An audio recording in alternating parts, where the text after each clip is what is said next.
राजर्षि विद्या का जो ये ग्रंथ है पंडित मोतीलाल शास्त्री जी के द्वारा रचित भाष्य गीता पर किया गया है, और जिसके तृतीय उपनिषद का विषय आज की विषय वस्तु है। और उसमें 7 उपदेश हैं, जैसा अभी त्रिपाठी जी ने हमारे बताया, उन उपदेशों के नाम बताया, उनकी विषय वस्तु भी आप सभी के सम्मुख रखी है। तो आगे उस विषय वस्तु को पूरी न बताते हुए हम सीधे अपनी विषय वस्तु पर आते हैं कि जो मुझे जो मिला था, मुझे जो बात करनी थी, जिस पर वह हमारा 6वां उपदेश था, 6ठा उपदेश था, जिसमें मात्र गीता के तृतीय अध्याय के 4 श्लोकों की बात की गई है। तृतीय अध्याय का 27वां, 28वां और 29 और 30वां, ये 4 केवल श्लोक है मात्र, जिनकी बात की गई है, जिन पर भाष्य किया गया है। और बहुत ही सरल तरीके से पंडित मोतीलाल शास्त्री जी ने, जिनके बारे में हमारे सर ने, हमारे गुरुवर प्रोफेसर मुरली मनोहर पाठक जी ने विस्तृत उनके वैदुष्य के बारे में हम सभी को बताया। लेकिन हम लोग भी जब आज इस पहली बार हम लोगों ने ये, या मैंने खास करके ये पुस्तक देखी है, तो उस पर जब मैं फ्रंट पेज इसका देख रहा हूं, तो वहां पर उनके नाम के नीचे वेद वीथी पथिकः शब्द प्राप्त होता है। तो इससे भी थोड़ा सा स्पष्ट होता है कि वह वेद की गलियों में घूमने वाले थे। तो घूमने वाले कहाँ तक घूमते हैं और कहाँ तक जाते हैं, क्या क्या नहीं छोड़ते हैं, ये सब हम लोग समझ सकते हैं। तो ऐसे वो शास्त्री जी हैं जिन्होंने भाष्य किया है। जितनी बार पढ़ते हैं उतनी बार गूढ़ रहस्यों का अनावरण होता है। तो सीधे सीधे हम अपने विषय पर आते हैं। तो पहला श्लोक है, प्रकृतेः क्रियमाणानि गुणैः कर्माणि सर्वशः अहंकार विमूढ़ात्मा कर्ता अहमिति मन्यते। जिसका सीधा अर्थ जो हम लोग समझते हैं कि प्रकृति के गुणों से ही, प्रकृति के जो प्रकृति प्रदत्त गुण है, स्वाभाविक गुण है, उन्हीं गुणों से ही जो चारों ओर कर्मों की प्रवृत्ति होती है। हमारे चारों ओर पूरे विश्व में जो भी कर्मों की प्रवृत्ति होती है, इन्हीं प्रकृति प्रदत्त गुणों से होती है, जो सत्व रज गुण और पंच तन्मात्रा आदि हैं। लेकिन अहंकार विमूढ़ आत्मा कर्ता अहमिति मन्यते, जो करता है अहंकार से विमोहित हो जाता है और वह कहता है कि मैं ही करता हूं, मैं ही कर रहा हूं, मेरे द्वारा किया जा रहा है। और मैं भी ये बता दूं, क्योंकि मुझे ही ये विषय मिला है और मैं पढ़ रहा हूं इसको, जब से मिला है तो पढ़ते पढ़ते इतना अहंकार मुझसे दूर हुआ है कि मैं ये बताना चाहता हूं कि मैं जो बोल रहा हूं यह भी प्रकृति सिद्ध गुणों से ही कराया, ये जो बोलने का कार्य है प्रकृति सिद्ध गुणों से ही कराया जा रहा है। मैं इसका करता नहीं हूं, मैं बोलने वाला नहीं हूं। मैं भी सीधे यह सब समर्पण भगवान श्री कृष्ण को करता हूं जो इसके करता है। तो इस भाष्य में उन्होंने पंडित शास्त्री जी ने जो भाष्य इस श्लोक का किया है, एक श्लोक का भाष्य उन्होंने 5 पृष्ठों में हमारे सम्मुख रखा और उसमें मुख्य रूप से ये बताया कि जो कर्म है और वह जो कर्म करता है और जो कर्म सर्वभूत यज्ञ लक्षणा ईश्वर बुद्धि से करता है, वह उत्तमा अधिकारी होता है। अधिकारी की बात की है उन्होंने कि कौन कैसा अधिकारी होता है, और फिर उसको आगे बढ़ाते हुए कि उत्तमाधिकारी वही है जो सर्वभूत यज्ञ लक्षणा ईश्वर बुद्धि से कार्य करता है। इसके बाद व्यापक यज्ञार्थ कर्म, अभी जब हमारे त्रिपाठी जी यज्ञ कर्म की बात कर रहे थे, जो शायद तृतीय उपदेश में इसकी चर्चा की गई है कि सबसे श्रेष्ठ कर्म वही है। तो वह कर्म करने में जो असमर्थ रहता हुआ भी व्यक्ति विश्व दानीय यज्ञ होकर के प्रत्यगात्म बुद्धि से कर्म करता है, वह मध्यमा अधिकारी होता है, ऐसा इन्होंने भाष्य में किया। अब प्रत्यगात्मा के साथ भी जो रति करने में असमर्थ है, वह लोक संग्रहात्मक लक्षण लोक यज्ञ की स्थिति लक्ष्य में रख करके कर्म करता है, वही प्रथमा अधिकारी, जिसको तृतीय श्रेणी का अधिकारी मानते हैं, अवर कक्षा का अधिकारी मानते हैं, वो है। पूर्वोक्त तीनों उपदेशों से भगवान ने अधिकारी भेद से यज्ञार्थ कर्म, उपेक्षा कर्म, लोक स्थित निर्वाह कर्म, इन तीनों कर्मों की अबंधनता को यहाँ पर निरूपित किया है और उसका विशेष भाष्य किया है। जब पहले श्लोक को उन्होंने लिया प्रकृते क्रियमाणानि, तो प्रकृति के जो कर्म है वह कौन है, उनके इन्होंने 60 कर्म बताए। अपने भाष्य में बताते हैं कि वह 60 कर्म है, वीर्य विसर्ग आरंभ, यज्ञ, आत्मार्थ कर्म और संस्कार कर्म। ये 6 भेद उस कर्म के बताए, 6 भागों में व्यक्त किया और इनके तमाम तरीके से उनके भेद और उनके पर्यायवाची और उनको और क्या कहा जा सकता है इसका भी उन्होंने विवेचन बहुत अच्छे तरीके से हम सभी के समक्ष रखा है। उसको कारिका भी देते हैं। वीर्य विसर्ग आरंभो यज्ञ आत्मार्थ संस्कृति इत्येतान्येव कर्माणि षड विधानि प्रचक्षते। इन्हीं कार्यों को जो सूक्ष्मता शील वाला कर्म वीर्य कर्म से ही संबंध रखता है, शक्ति का ही वीर्य है, ब्रह्मदेव, इनको सबको अलग अलग उन्होंने व्याख्यायित किया है और उसके पर्यायवाची भी बताए हैं जिनको यहाँ पर बताना समय की अपेक्षा करना होगा, तो मैं समझ रहा हूँ कि मैं सीधे सीधे बात ही करता हूँ। और कर्म के द्वारा इन जो कर्म जो बताए हैं इन्हीं के द्वारा परस्पर जब एक दूसरे में जो आहूत होते हैं, कर्म के द्वारा जो पदार्थ हैं वो जब आहूत होते हैं तब हमारे कर्म के भूतों में आहुति होती है, भूतों की ही हमारे कर्म में आहुति होती है। इस पारस्परिक आदान विसर्गात्मक कर्म का ही नाम यज्ञ है। इस पारस्परिक सहयोग से लोक संग्रह की रक्षा होती है, अतएव इसे श्रेष्ठतम कर्म ही कहा जाता है। जैसे कि श्रेष्ठतमाय कर्मण्ये यज्ञो वै श्रेष्ठतमम कर्म इत्यादि मंत्र ब्राह्मण आदि श्रुतियों में हम यह पढ़ते रहते हैं।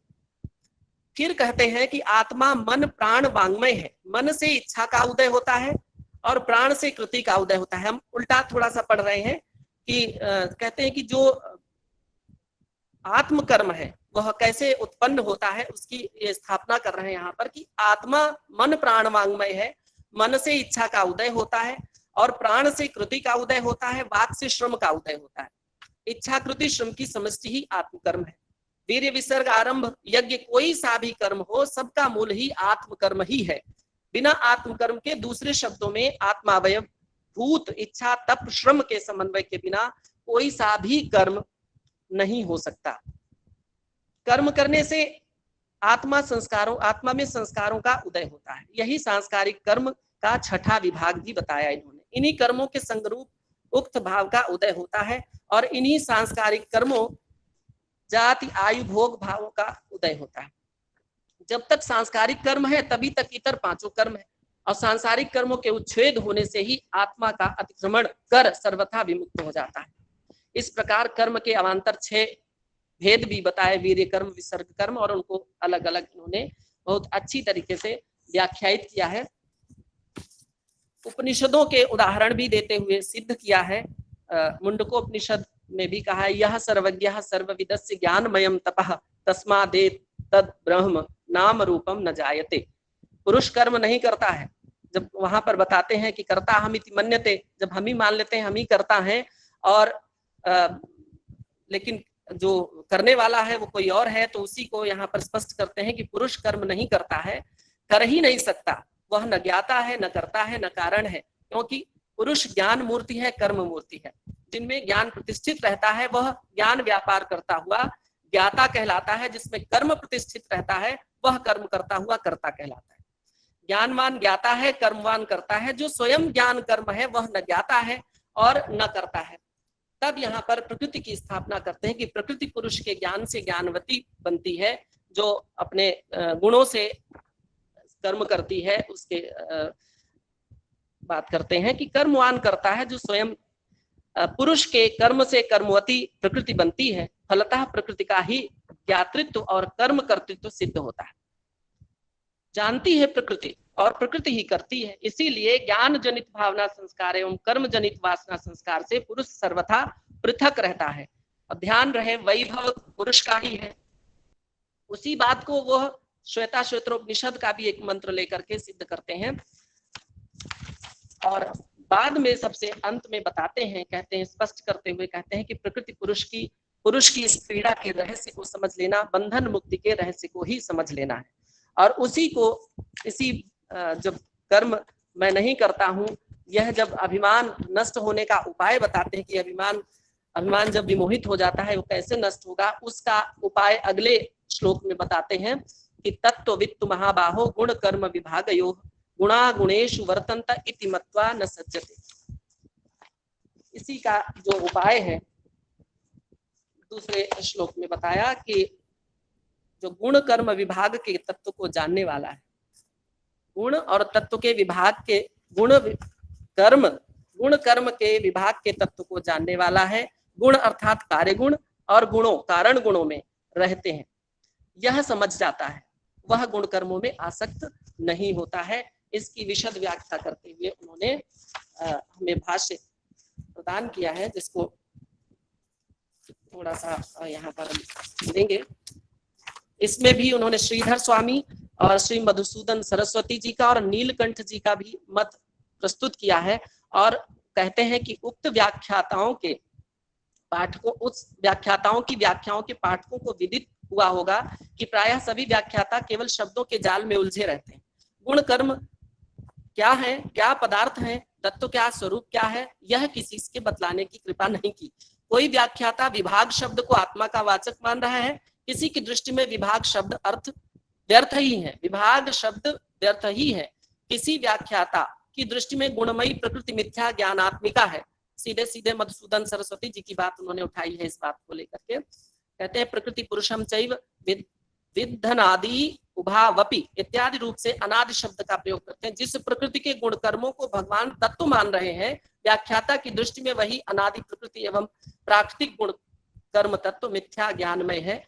प्रकृति सत्व रजस तमोमयी मिथ्या ज्ञानात्मिका, उनकी वहां से ये पंक्ति उठाई है, पारमेश्वरी शक्ति। यह कहते हुए व्याख्याता की जिह्वा क्यों नहीं कट गई, ये भी लिखते हैं, यही आश्चर्य है। तो और बहुत ही सीधे सीधे लोग से जुड़ते हैं और सामान्य सी परिभाषाएं देते हैं लोगों को, और इसके लिए कहते हैं कि वह तो केवल जो करता है उसका कर्म से कोई संबंध नहीं है, वह तो केवल निमित्त मात्र है। प्रकृति द्वारा जिस समय जैसे कर्म प्रेरणा होती है, उस समय आत्मा उसी कर्म में निमित्त मात्र बन जाता है। अतः कर्म करते हुए भी अहम करोमि इस कर्तृत्वाभिमान से रहित रहता हुआ कर्म लेप से युक्त नहीं होता है, उससे जुड़ता नहीं है। आगे पुनः उन प्रकृति के गुणों से की चर्चा करते हैं।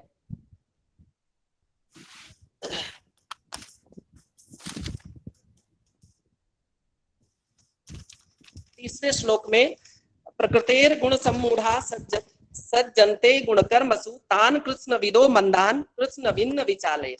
कहते प्रकृति के गुणों का विवेक न करने वाले, जिनको विवेक ही नहीं है प्रकृति के कौन से गुण है क्या है, तो उनके न करने वाले मूढ़ मनुष्यों को ही गुण कर्मों में वही मूढ़ मनुष्य जो है वही गुण कर्मों में आसक्त होते हैं। ऐसे अज्ञों को विद्वान कर्म से विचलित न करें, वो जो कर्म कर रहे हैं उनसे विचलित भी नहीं करें। इसको भी उन्होंने बहुत अच्छे तरीके से व्याख्यायित किया है, और भाष्य उनका ही पढ़ दे रहे हैं। उसको कहते हैं कि जो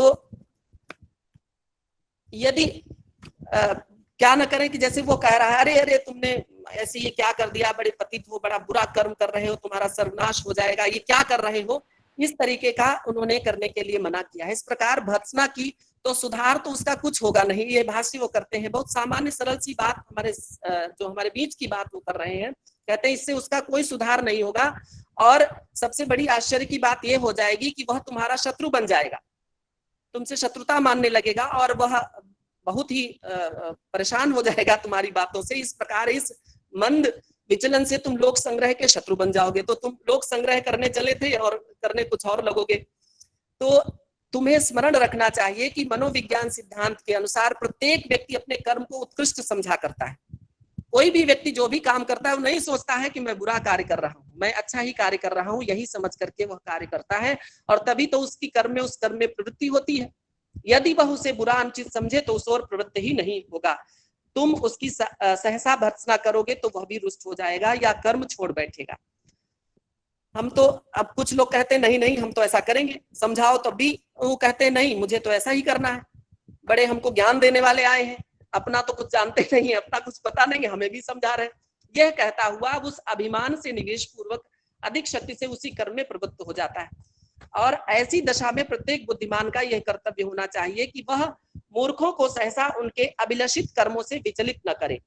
यहाँ पर मुझे जब मैं तथागत पश्चिमा वाचा है, तथागत भगवान गौतम बुद्ध की अंतिम वाणी है, वहां की एक बात याद आती है। वहां ब्रह्म दंड एक देना होता है उनको, भिक्षुओं को, जो छंद भिक्षु होते स्वच्छंद हो जाते हैं, नियमों का पालन नहीं करते हैं या इस तरीके का अपना जो भी कृत्य करने लगते हैं, तो वहां पर उनको उपदेश देते हैं कि उस छंद भिक्षु को किसी को, क्योंकि मैं जा रहा हूं और मेरे वचन ही शास्ता होंगे, उपदेशक होंगे आपके लिए, तो वहां किसी भिक्षु को आप लोग ब्रह्मदंड दें। ब्रह्मदंड में क्या है, उसको छोड़ देना चाहिए, नेग्लेक्ट करिए उसको, उसको कोई भी आप अनुशासन के लिए बाध्य मत करिए, वो जो कर रहा है उसको करने दीजिए, खुद ही लाइन पर आएगा। इस तरीके का मुझे वह दर्शन यहाँ पर स्पष्ट हो रहा है। ऐसी दशा में प्रत्येक बुद्धिमान का यही कर्तव्य, आपने शास्त्री जी ने ये लिखा है कि कर्तव्य होना चाहिए, मूर्खों को सहसा उनके अभिलषित कर्मों से विचलित न करे, अपितु सहयोग पूर्वक एवं सद्भावना पूर्वक उनकी हाँ में हाँ मिलाता हुआ क्रमशः संशोधन करे,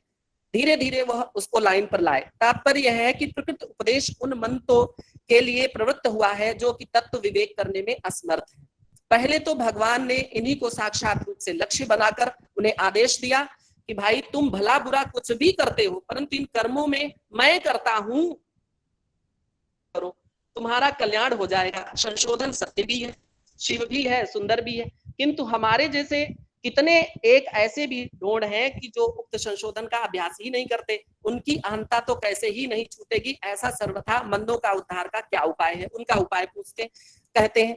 तब बस प्रकृत श्लोक से इसी प्रश्न का समाधान करते हैं। कहते हैं भगवान का अभिप्राय यह है कि जो हमारे उक्त संशोधन पर भी आरूढ़ नहीं हो सकते, उनके कल्याण की जिम्मेदारी उन पुरुषों पर है जो कि सर्वज्ञ हैं, विद्वान हैं, नेता हैं, समाज के नेता हैं, समाज के कर्णधार हैं। उन्हें सद्भाव पूर्वक इन मंदों को आश्वासन देना चाहिए, उनसे प्रेम युक्त व्यवहार करना चाहिए। इस सद्भाव लक्षण सहयोग द्वारा क्रम से अपने आप वह मार्ग पर आ जाएगा, ठीक हो जाएगा और कर्ता रूपी अभिमान उसका दूर हो जाएगा जब वो समझेगा कि मैं नहीं कर रहा हूं, कोई और कर रहा है। इसी चीज को अंत में जब चौथा श्लोक हम ले लेते हैं कि मयि सर्वाणि कर्माणि सन्न्यस्याधात्म चेतसा निराशी निर्ममो भूत्वा युद्धस्व विगतस्वरा। फिर कहते हैं कि ये फिर अंत में कि अनन्य भाव के अंतःकरण से जो मुझ में सब कर्म, भगवान जब अर्जुन को उपदेश देते हुए अंत में यही कहते हैं कि अनन्य भाव के अंतःकरण से मुझे जब सब कर्मों को छोड़ करके आशा ममत्व, हाँ कहते हैं कि निराशी निर्ममो भूत्वा, आशा और ममत्व को छोड़ करके, उसको त्याग करके क्या करिए, शोक संतप्त रहे विगत ज्वर होकर के, शोक संतप्त रहित होकर के और युद्धस्व, युद्ध कीजिए। तब इसका जो उन्होंने भाष्य किया तो उसको केवल अंत का पढ़ते हैं और कुछ नहीं, कि सब छोड़ करके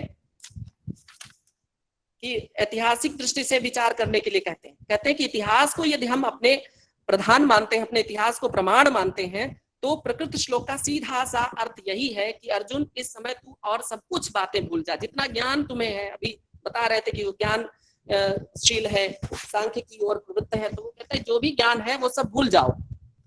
शास्त्र, परलोक, बंधजन, विप्रयुक्त क्लेश, भावी शोक जनित मोह, इन सब प्रपंचों को छोड़कर अपने आप को मोह में न डाल, तू मुझ पर विश्वास कर, सीधे सीधे मेरे पास रहो, मेरे साथ आ जाओ, अपना सारा कर्म कलाप मेरे ऊपर छोड़ दो। ये मत सोचो मैं कर रहा हूं, मैं किसी को मार रहा हूं, ये सोचो कि हम मार रहे हैं। ऐसा करके मयि सर्वाणि कर्माणि सन्न्यस्य कहने भर को नहीं, अपितु खाली ये मात्र कहने को नहीं, अपितु अंतरात्मा से तुम मैं जो कहूंगा तेरे हित की कहूंगा और विश्वास से तुझे सारा कर्म भार अनन्य भाव से मुझ पर छोड़ देना चाहिए। हाँ, इतना तुझे प्रत्येक दशा में स्मरण रहना चाहिए। स्मरण दिलाते हैं कि मैं जिस कर्म के लिए तुझे प्रवृत्त करूं, प्रथम तो उसमें किसी प्रकार की फल की वांछा मत करो कि मैं जो करने जा रहा हूं उसमें फल क्या उत्पन्न होगा, यह भी मुझ पर छोड़ दो। जब तू कर्म के ग्रहण में परित्याग और भार अपने ऊपर समझता रहेगा, तब तक निसंदेह तू आशंसा में ममत्व से युक्त होता रहेगा और शोक संविघ्न मानस बना रहेगा। तू प्रश्न करेगा कि अच्छा भगवान, मैं फलाशा को छोड़ता हूँ, ममता का भी विसर्जन करता हूँ और लीजिए शोक भी छोड़ देता हूँ, कृपा कर यह तो बतलाइए कि मुझे करना क्या पड़ेगा, मैं क्या करूं। तब अर्जुन की इसी जिज्ञासा को शांत करते हुए वर्ण धर्म मूलक स्वधर्म के पक्षपाती भगवान के मुख से सहसा निकल जाता है कि युद्धस्व, युद्ध करो। युद्ध करने का तात्पर्य केवल अर्जुन के लिए था, बाकी हम लोग के लिए भी कर्म का करते हैं कि कर्म को छोड़ना नहीं है, कर्म का परित्याग नहीं करना है, उस कर्म में हमें लिप्त नहीं होना है, कर्मों को ईश्वर पर छोड़ देना है, सृष्टि प्रकृति को के समर्थ छोड़ देना है। और यही इस हमारे जो षष्ठोपदेश था इसका यही सार है और यही सार गर्भित है जो मेरी अल्पमति से हो बन सका, क्योंकि दर्शन जैसा विषय बहुत गूढ़ है और शास्त्री जी का भाष्य बहुत ही पहली बार मैंने सुना और आप सभी के सम्मुख रखता हूं। और अंत में जब कर्म जैसा विषय मुझे मिला तो एक बात और मैं गीता की ही कहना चाहूंगा कि एकम शास्त्रम देवकी पुत्र गीत मेको देवो देवकी पुत्र एव एको मंत्रस्तस्य नामानि यानि कर्माप्येकम तस्य देवस्य सेवा। मात्र एक कर्म है कि वह जो बताया गया गीता में उसको हमको करना चाहिए और बस करके सब ईश्वर पर छोड़ देना चाहिए, कर्ता नहीं बनना चाहिए। आज बड़ी समाज में ये विषमता फैल गई है कि मैं ये कर रहा हूँ, मैंने ये किया, मैं ये कर रहा हूँ। मतलब हम संस्कृत के ही लोगों को नहीं कर रहे हैं, सभी संस्कृत के लोगों में मैं ज्यादा अधिक देखता हूँ, मैं ये कर रहा हूँ, मैंने किया। आप कुछ करने वाले नहीं हो सकते। हमारी गीता, हमारे भाष्यकार, हमारे शास्त्री जैसे अनेक विद्वान हमको बार बार उपदेश करते हैं कि आप मत करिए, तभी आप प्रसन्न होंगे, सुखी हो जाएंगे और निर्लिप्त हो जाएंगे।